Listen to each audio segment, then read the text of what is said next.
pagkamatay ni Peter ay siya namang pag-amin ni Jericho sa lahat na siya ang tunay na Palacios, na ninakaw lang ni Peter ang kanyang pagkatao. Dahil dito ay napalitan ng tuwa ang galit na nararamdaman ni Galvan dahil sa panglulokong ginawa ni Peter sa kanya. Ngunit syempre ay nanigurado muna siya na this time ay totoo na ito. Mabuti na lang ay nagpa-DNA test na si Rebecca at Jericho at ipinakita nila ang resulta sa lahat.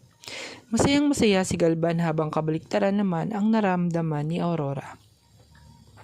Dahil sa pagdating ni Jericho ay nagkaroon na naman ng kakumpetensya si Vivian.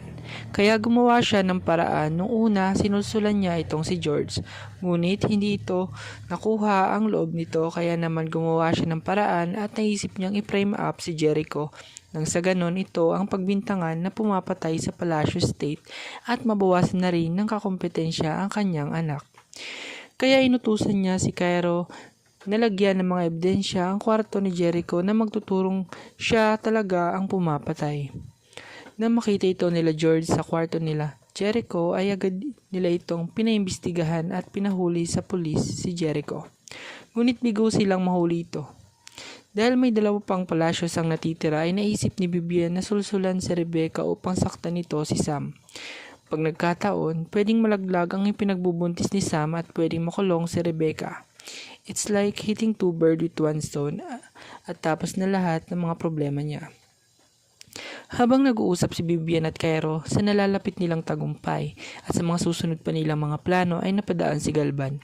At dito narinig ni Galvan ang usapan nila Vivian at Cairo kung saan nagulat siya sa kanyang narinig. Dahil sila Vivian at Cairo pala ang nag-set up kay Jericho. Agad na pumasok si Galvan sa kwarto at pasigaw itong nagsalita. Pre-name up niyo si Jericho. Galvan, bakit mo to ginawa Vivian, ha? Bakit mo pre-name up si Jericho? Niyakap ni Vivian si Galvan at humingi ito ng tawad dahil sa nagawa niya.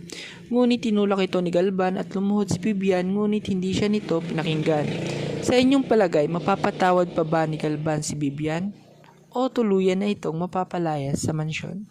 At yan ang ating pagkakabangan sa lalang tumitinding mga eksena at kaganapan sa Widow's War.